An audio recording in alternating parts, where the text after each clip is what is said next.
Live cricket's coming closer, first T20 are inching closer, and here we are looking at that game. Welcome everybody to Avnir Presents The Outside View, powered by WTF Sports. As usual, I have my companion Ananya Upendran with me.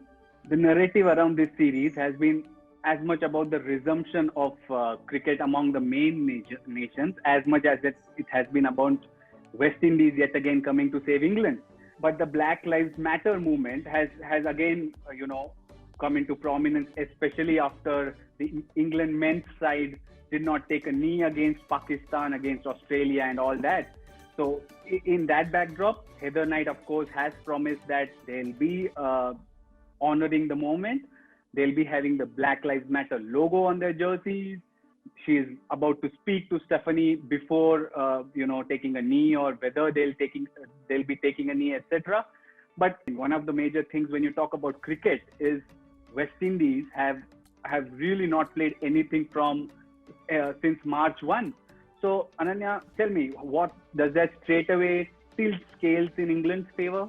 I think it definitely does. I don't think there's any doubt about which team is going into the series better prepared. England is much better prepared considering they have been training since June, the end of June. They played a few domestic games, they played some inter-squad games, whereas West Indies are coming and, the preparation is only this 2-week period in England. So as far as preparation goes, I think England are much better prepared, and there's no doubt about that. Are they on top of the mind? Can you recall any things that England have to work on, looking, especially having followed the Rachel Heyhoe Flint Trophy? Well, I think all the batters kind of found form. I think they all have half centuries to their names, whether it was in the Rachel Heyhoe Flint Trophy or whether, it was in the inter-squad games. They all kind of found form. The bowlers seem to be in decent rhythm. I think Anya Shrubsole, who's coming back from a foot surgery, is also amongst the wickets. So I think they've kind of got their bases covered. What will be interesting to see is, they have Brunt, Shrubsole and Siver as their three quicks. Do they play Davies? Do they play George? Or do they play a three-pronged spin attack is something that's going to be interesting to see.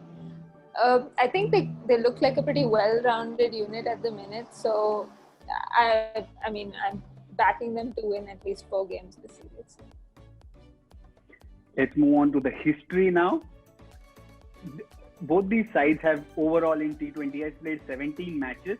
And even though at the outside it really looks like England are the favourites, the head-to-head number, purely looking on the basis of numbers, it says 8 matches England have won, 8 matches West Indies have won, and there's a tie. So are these numbers that matter, or is it just the narrative and even the solely on the basis of the last few encounters that these two have played? I think it's great to look at overall numbers, but these are numbers that are, we're looking at numbers over the last decade. So I don't think teams will read too much into them. If you look at the record in England itself, England have dominated in England. They won 5 out of 6 games, I think. So I don't think it's a record that will be read into too much, and especially considering, the circumstances that this series is happening in, England are by far favourites. Course, behind closed doors, empty stadiums.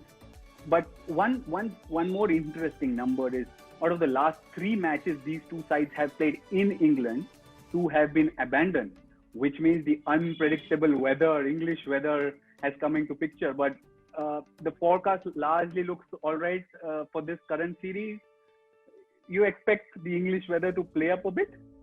Or maybe not. The other day, I think a couple of days ago, Danny Wyatt tweeted Barbados. So apparently there's a lot of sunshine in Derby, and the England girls seem to be happy. So hopefully there's not too much rain, but with England, you can never tell. There's always rain around the corner.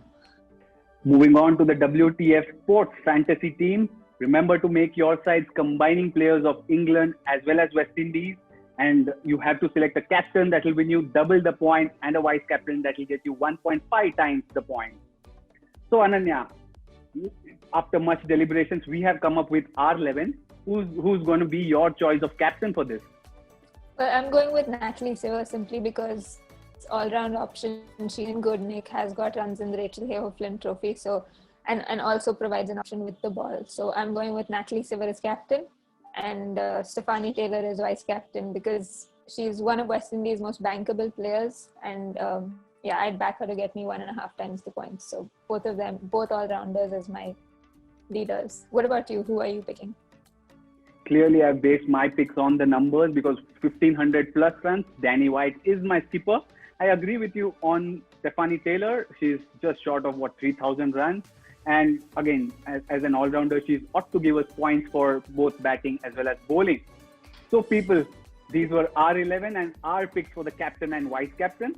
Hope you make some informed choices that will win you points. That's it from us from this episode of Avneer Presents The Outside View, powered by WTF Sports.